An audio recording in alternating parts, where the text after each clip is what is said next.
one that a lot of people are talking about, and that's the Miami Heat last night. They lost 105 to 104. They now are in the losers bracket of the play-in, and they will take on the Bulls, who last night defeated the Hawks 131 to 116. So they'll play them on Friday at 7 o'clock tomorrow. And the winner advances, the loser goes home. I'll tell you what, look, I didn't pick the Heat to win yesterday, as you all know. I did take the Heat in the points. But I didn't pick the Heat. I thought they would lose, a close game, and that's exactly what ended up happening. Unfortunately, I got to tell you something. I was really proud of them yesterday. Really, see, the difference is I have different expectations than some of you out there. I don't think this is a very good team.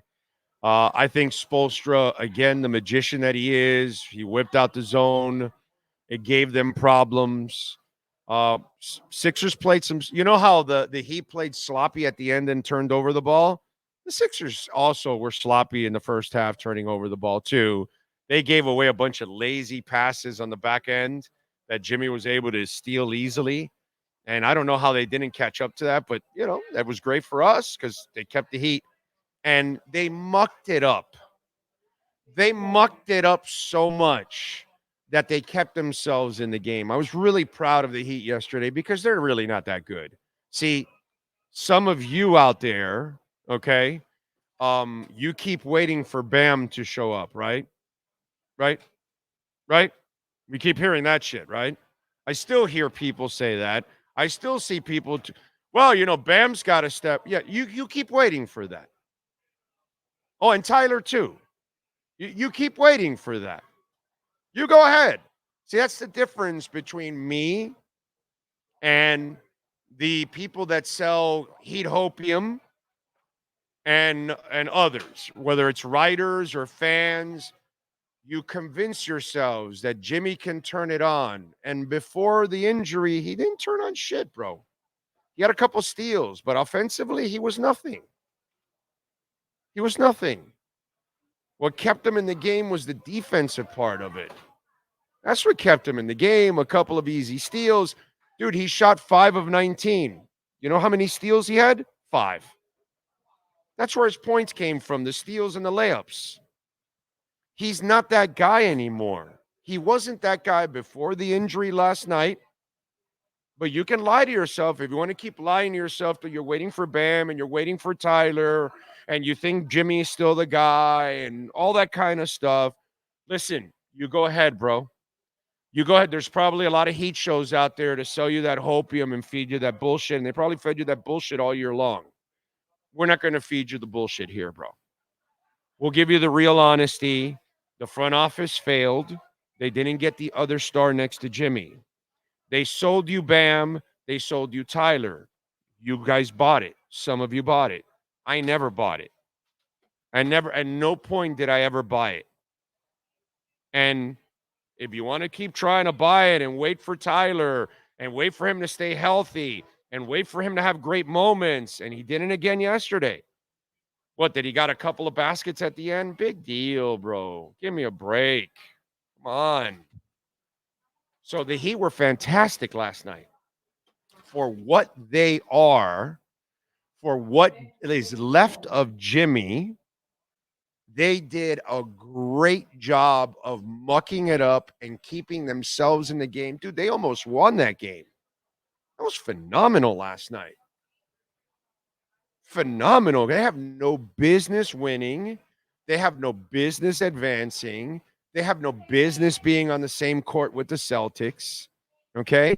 You're not getting Giannis injured like you did last year. You're not getting the breaks of the bubble 4 years ago. It's been a great run with Jimmy. It's over. It's over. It's done. And that's it. It's time to just kind of live out the next 2 years of the contract. You'll be a mediocre to average team. You'll sneak into the playoffs because Spo is a beast. But it's over. The run with Jimmy Butler is over. And it was a phenomenal run. God bless the dude. He did his best with what he had around him. He never got a star next to him. Just because you lied to yourself about Bam Adebayo, that's fine. That's your fault. That's the Heat's fault. That's your fault. That's the writer's fault. Okay? I know I'm the football guy, but I'm the guy that told you Bam was never going to be a star. He's a super role player. That's what he's comfortable being. En no tiene cojones. He's not the guy that will impose his will.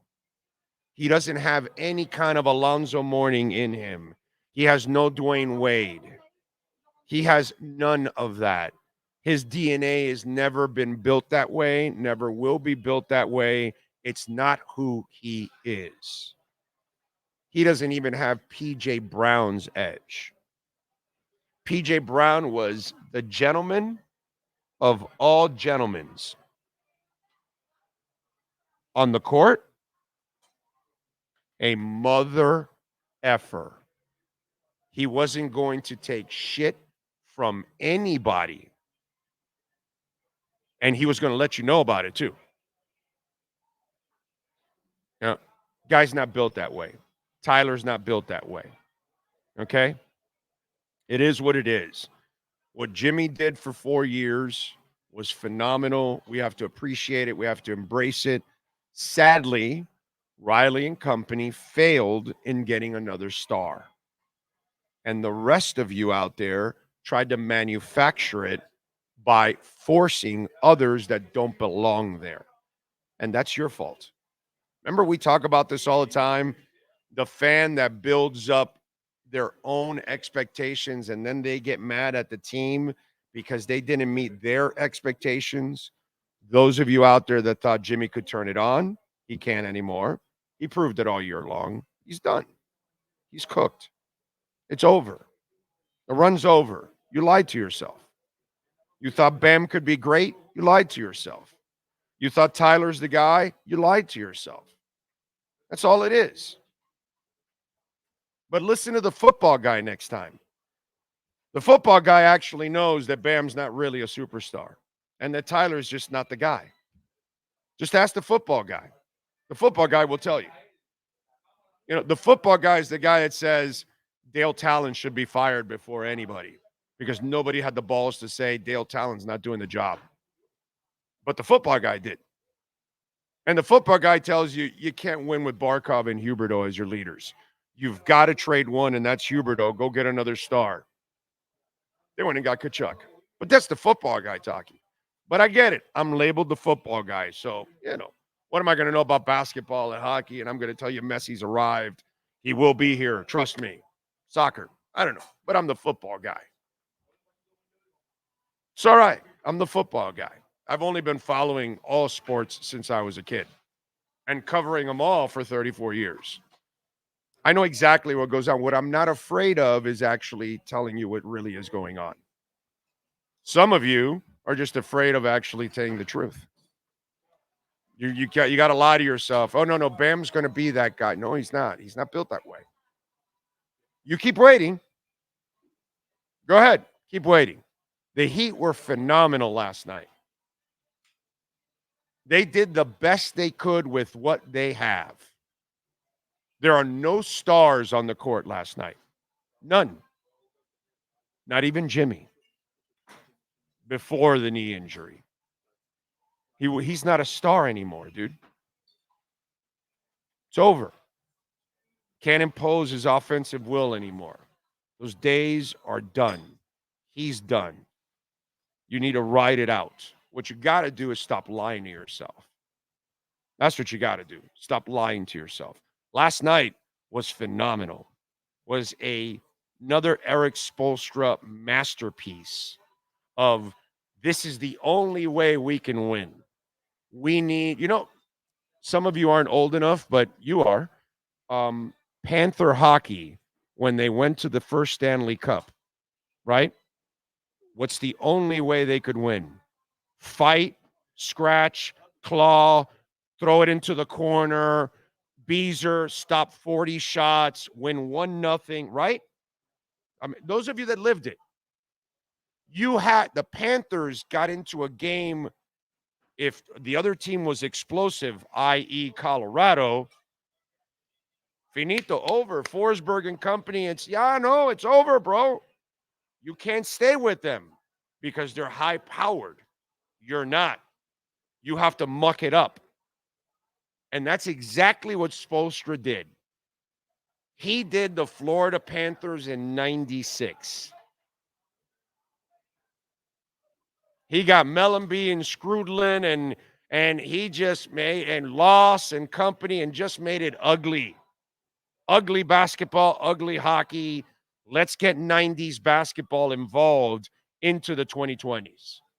That's what he did last night. Master. He's the best, dude. Another example why Eric Spoelstra is God, bro. He is God. What he did yesterday was awesome. And they executed it, and they did their best to stay in there. It was a beautiful performance by the Heat last night. A team with no stars, limited offensively, and they hung in there with the team that's superior with two legit stars. I don't know. I can argue, is Kelly Oubre maybe as good as almost anybody on the Heat right now? Shit. Anyway, I mean, it's crazy.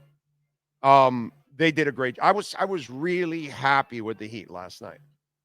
Like a lot of people are walking around depressed and disappointed. I'm not, because I know who they are. Including last night. Do you know what the record for the Heat is in the last 44 games? I bet you can guess it. Because I'm kind of laying it up now for you. Who have they been in the last 44 games? 22-22. For 44 games. I went back last night. Since January 17th. 44 games. 22-22. I've been trying to explain this to you for a while. This is who they are. I know Jimmy's going to have an MRI now. He's having it in this hour, and we'll find out. But I watched the game last night. Bulls are better right now. They said it already? Okay, I don't know. But that happened during Sports Center did a breaking over there, and I it can't was. see him playing tomorrow, bro. No, it was You out. can tell it was that out. after halftime, that shit stiffened up on him. They did a break-in during the NBA thing, and they said breaking news that he was going to be out for several weeks. But I don't know if that was after the MRI or if that was just them going off what's already been reported. Well, yeah, I mean, because people are going off on all kinds of shit, and I don't even know what's.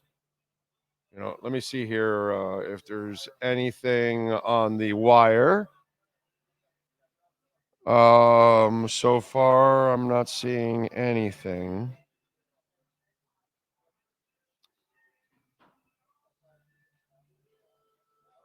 Anyway, no injury report yet. Okay. All right. So, okay, now here's the other side of this now. Okay. And I want, again, we deal in reality here. We don't go playing hypotheticals. We don't do any of that kind of stuff here. We don't try to create sensationalism and bullshit here. Here's where I want you to, this is the mindset I want you in right now. Okay. All right. I'm not a sports psychologist, but I play one every day. Okay. Just like I'm not a financial advisor, but I can play one. Anyway, you cannot get rid of Jimmy Butler's contract. So let's just get that straight. Okay. Because I know that that's what's coming next. Oh, we got to trade Tyler. We got to trade Jimmy. Nobody wants those guys. Okay. Jimmy Butler's contract's untradeable. He doesn't help you out in the regular season. So no team's going to pay $50 million for a guy that doesn't play in the regular season. And you no longer can expect Jimmy Butler anymore in the playoffs. Those days are done. So what the Heat have to do is live out this contract, which is 2 years left. And then big send off, retire his number, thank him for his services. He gave you an incredible 5 years. You know, you can't ask for more from Jimmy Butler. The guy did everything he possibly could. He was a phenomenal pickup. You failed in not giving him the star next to him. He failed by bringing Kyle Lowry here. But maybe he brought Kyle Lowry here because he knew he was the only guy that could cover him.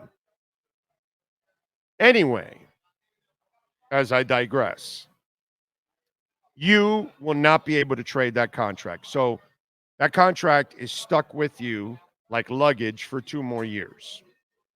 Tyler Hero. Nobody wants Tyler Hero. You're going to have to add a first rounder to it. You can't keep doing that shit. So you just got to live out his contract, or B-side. Something happens next year and he wakes up and he has this phenomenal season, and leading up to the trading deadline, somebody wants him and you can unload him. You know, some miracle, he builds up his value and some team wants to trust him. Sucker. That's Obi-Wan Kenobi. That's your only hope. Okay? Let's just put it that way with Tyler here. So let's cut that shit off right now. The Butler and the Tyler, stuff. And, you can bag this one and then we could tell people to go check it out, because that's the reality of what you've got with Butler and Tyler.